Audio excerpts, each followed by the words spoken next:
The day my wife gave birth to her first love's child episode. It was an ordinary day, one that began like any other, yet it became the defining moment of my life, a day that would mark the start of an extraordinary journey I never saw coming. I had just graduated from medical school, my diploma still fresh in my hands, and was now navigating the grueling, fast-paced world of residency at St. Mary's General Hospital. The transition from student to doctor was overwhelming, full of sleepless nights, endless rounds, and the constant pressure to prove myself. The weight of expectations, my own, my mentors, and those of the patients, often felt suffocating. And yet, it was in this sea of stress and uncertainty that I met her, Audley. I first noticed her one afternoon as I was rushing through the hospital corridors, late for a consult. She was standing by the nurse's station, talking to one of the staff members, her laughter ringing out like music in the otherwise sterile, clinical atmosphere. There was something about her that made the world slow down. She had this radiant presence, an effortless grace that seemed to fill the room.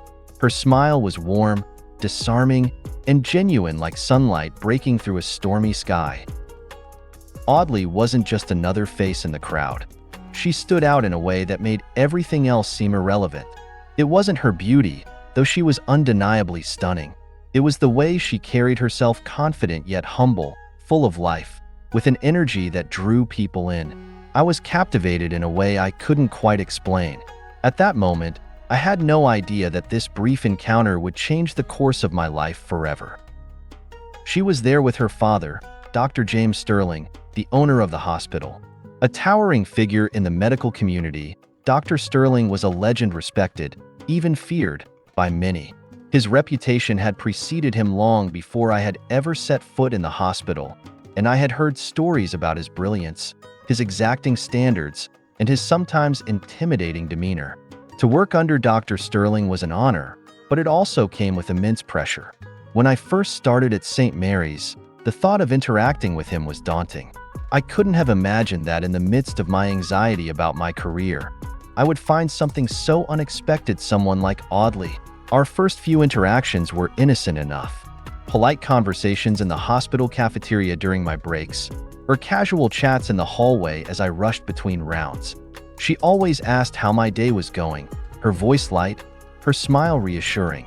It was nothing more than pleasantries at first, but each time we spoke, I found myself looking forward to our next encounter. There was something about her presence that made everything seem easier, brighter. It didn't take long for these brief encounters to grow into something more. We started talking outside of the hospital, late-night phone calls that stretched for hours, where we talk about everything: our dreams, our fears, our hopes for the future. She was easy to talk to, and before I knew it, I found myself opening up to her in ways I hadn't with anyone else. I was falling in love with her without even realizing it. One evening, after a particularly long shift, I sat down for a late dinner at the hospital cafeteria when I saw her across the room. Her father, Dr. Sterling, had just left for the night, and she was sitting alone, reading a book.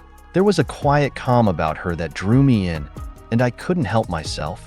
I walked over, and before I knew it, we were deep in conversation once again. This time, there were no interruptions, no hurried glances at the clock. We talked like we had all the time in the world. It was then, in the warmth of her presence, that I realized I couldn't imagine my life without her. When Dr. Sterling offered me a permanent position at St. Mary's, I was torn. It was a dream come true professionally, but the prospect of mixing my personal and professional lives felt risky. I had heard the rumors about relationships within the workplace, about the complications that could arise. I didn't want to jeopardize everything I had worked so hard for, and I didn't want to put my relationship with Audley at risk. But one evening, as we sat on the balcony of our small apartment, the city lights flickering below us, Audley looked at me with a softness in her eyes. "You belong here," she said, her voice a quiet promise. "With me, with us."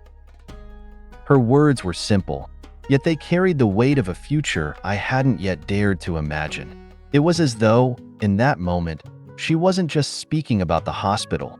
She was speaking about our life together. She believed in me, and she believed in us. And with that, I found the courage to take the leap. A year later, I proposed, and she said yes.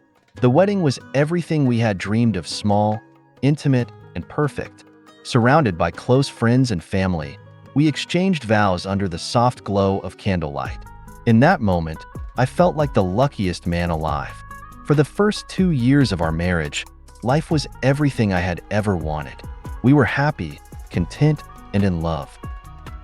But even then, there was something I couldn't ignore: Audley's firm refusal to start a family. "Not yet," she'd say, her voice always gentle, her smile always warm. "There's so much more to do before we settle down." I loved her with all my heart, so I didn't push. I trusted her. We were building a life together, and I knew that when the time was right, we would take that next step. I believed in her, in us.